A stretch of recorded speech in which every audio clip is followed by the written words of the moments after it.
Hi, this is Kelly Toog with Tech4thought.com. Today, I'm here with David Weinberger to talk about tech. David Weinberger is a senior research fellow at the Berkman Center for Internet and Society at Harvard University. David was involved with the Howard Dean 2004 campaign, and he is also the co-author of the Clue Train Manifesto, an internet guidebook to marketing and campaigns online. David, thank you for being with us. Thanks for having me. So we are interested in the role of technology in society today, and that's kind of the goal of our whole project. And it seems like the Berkman Center is a place where they're doing the same kinds of research as us, but way more in depth with lots of data and research and a lot of legal matters and a lot of different projects. Could you tell us about some of the projects you're working on there? Oh, that I'm working on? Mm-hmm. I was with you right up until that last thing, because I'm actually sort of an oddball at the center. But I'll tell you about the center. Okay. And I can tell you what I'm working on. Great. So the center, until a year ago, was actually part of Harvard Law. It's now part of Harvard. It's a Harvard University Center. But it does have some origins back as a law school center that was looking at more broadly, hence the Internet and Society name. But with a fair bit of focus on internet policy and law. And that continues. There's still a lot of interest there at the center, but its interests have broadened. So it consists of a set of projects that fellows come in with and that get pursued for as long as it takes. And they're pretty much all over the map. It's a little hard to characterize them. They all have to do with the internet and society. Many of them are international. We try to keep our focus fairly broad.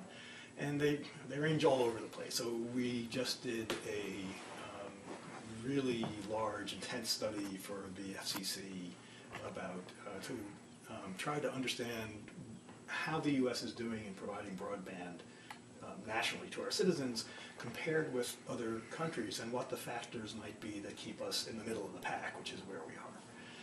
So that was one type of project. Another looks at filtering, that is censorship, around the world when it comes to the internet. There's a project on digital natives, a term that not everybody likes but refers to people who grew up in the internet age and how they differ from people like me who did not. There are projects of all different sorts. There are some historical projects and the like. So digital natives, that's really interesting to me because I feel like that's kind of something that I fall into and my generation falls into. 1980, born in 1980 or later. Born in 1980 or later. Okay, that kind of sounds like me. But, you know, I had books and, you know, I wrote my papers and all of that until I was about 10. I think we started getting computers when I was about 7. And now I'm looking at the generation after me, just a few years, and they are getting more laptops in schools and things like that. Can you tell us some of the differences that exist with the digital natives as opposed to the previous generation? No. It's not my project, and I don't want to talk for them. The project, they wouldn't put it this way. They do a fair bit of sort of focused research on actual differences, but I think that behind it, at least in a lot of what they write and a lot of the questions that they get asked, I think they play a peculiar and important role in this project, which is there are adults, you know, people who are not digital natives, many of whom are in positions of power in various places in our culture, who are hysterically worried about what the internet is doing to our children. And so this project, again, this is my way of understanding it, tries to figure out, well, what actually is happening. And a lot of the results of it turn out to be, while the differences are substantial and need to be understood, they are not as scary as many of the adults fear. They, in some ways, more different than we have expected, but not as terrifying as many of the older generation worries about. For example, that group, sort of in an overlap with another group, did a study for 49 of the states' attorneys general commissioned a report because of research. They wanted to know how dangerous is the internet to today's youth, because presumably, again, I'm making this up, I'm reading into it, but I'm pretty sure I'm right. I think they were hoping that they would get a study that would show that yes, we need to crack down on Facebook, on social networking sites.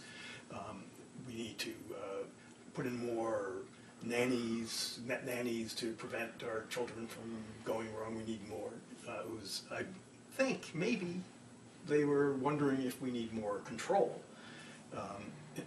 exerted over the internet.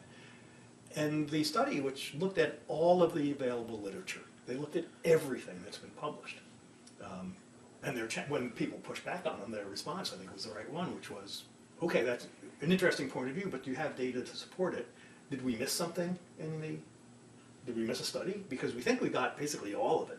So they looked at all the data and they discovered that many of the problems that had been raised, the concerns that had been raised, were overblown. That, for example, when it comes to predators, sexual predators luring children, that there are creepy adults who are hanging out on the internet, and some of them very likely would do nasty, horrible things if they were allowed to, but that in general, the children are responding to this far more sensibly and carefully than adults have given them credit for. And this is based upon actually looking at what children are doing. That some percentage of them, a lower percentage of them than expected, report creepy adults, predators, and the ones who did sort of brushed it aside and said, yeah, those are really creepy adults, we blocked them. Ugh, So the threat wasn't quite as bad as perhaps had been anticipated. They did discover, though, that in one area that they actually had not been commissioned to look at, but they thought it was important to look at, it was worse than people think, which is peer-to-peer bullying. It seems to be, looking at the data, a pretty serious problem. So however, so I'll say just one more thing about this. For many of us, including people in that group, the two leads of the group wrote a book called Born Digital. The most interesting, fascinating things are what the internet seems to be doing, in our response to it anyway, to broader ideas about what it means to be an individual, what it means to be in a group, what privacy means, what does it mean to be in public. So these broad social issues that have a fairly, I think, deep intellectual history in our culture arise almost immediately when you start to do this sort of work. And those sorts of questions were frequently very interesting in the center, and they're certainly where I'm focused. Yeah,